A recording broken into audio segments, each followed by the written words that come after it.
Hey everybody, what's up?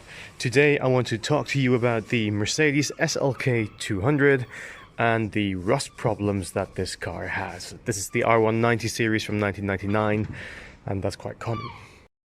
So this is not the first time I've done this. Actually, you can see here is from about a year ago, the first do-up attempt. And this is the filled part right here that has not rusted through, but the other parts up front have now completely gone. I have sanded this down already, and I have actually, cleaned out the holes in here. So that will prepare me. I've rinsed this out as well.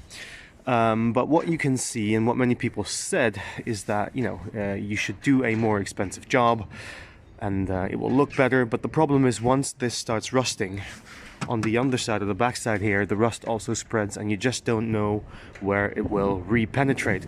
So as you can see here, it repenetrated also here, there, going to the back of the car, also a little bit here, around the other side,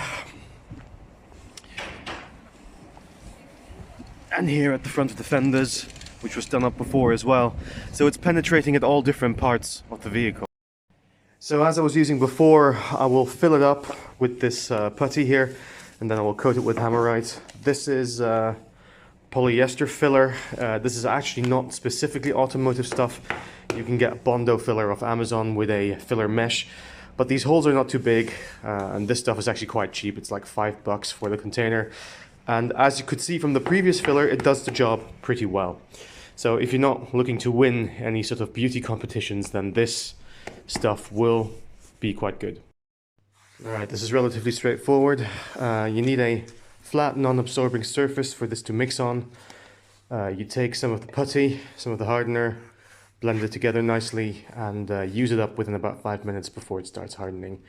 There's plenty of detailed videos on how to do this, but basically you just take a surface, draw across with the hardener, and mix it up. So I'll just show you that right now. So here we go. Give that a little bit of a stir. Make sure you don't use too little of this.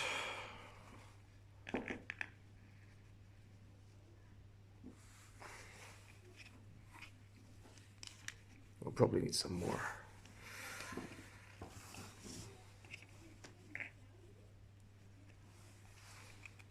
There you go.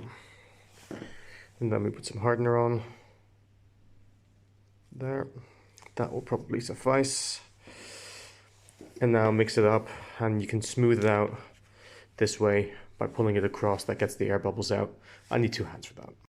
Alright, that looks like a nice and goopy mess. Put the lid back on so this doesn't dry out. Let's go and apply this. Alright, so here we are. I'm going to start applying this here. I will need 2 hands to do this properly, but I'll show you. So you just basically apply this nice and thick. Make sure you fill the holes. If it goes in too far, you may need a mesh to fill that out. So let's see how this goes. Alright, so this is the first layer here.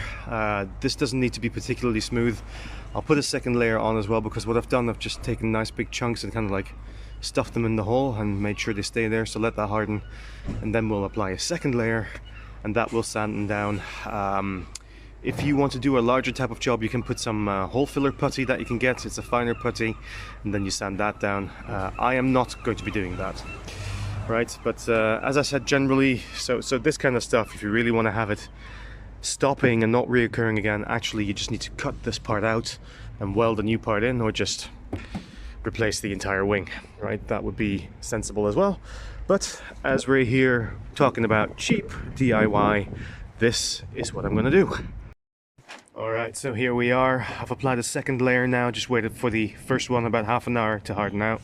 So down there, up here, and a nice thick layer over there. So first I did the holes with the larger chunks, wait for that to harden, and this over. So once that hardens, we got to smooth it out with sandpaper. So we'll grind that down nice and smooth, and then it'll be ready for repainting.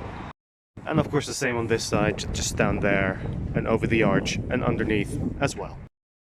As for the painting, as usual, I have my pot of Hammerite. I also have a spray can, which is good for larger areas.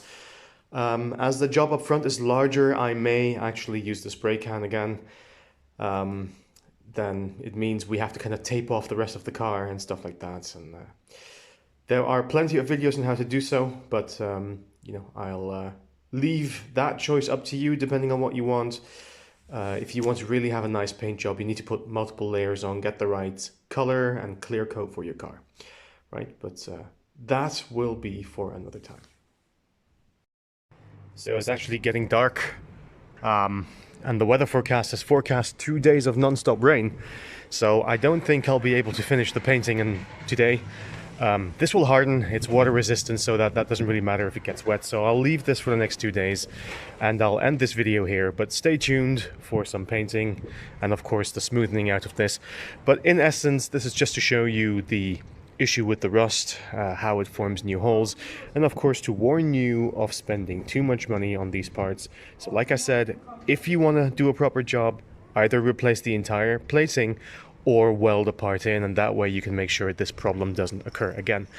But if you're like me and you want to keep this cheap, you want to keep this easy, you know, polyester filler works, Bondo works, get off Amazon, paint it the way you like, and you're good to go.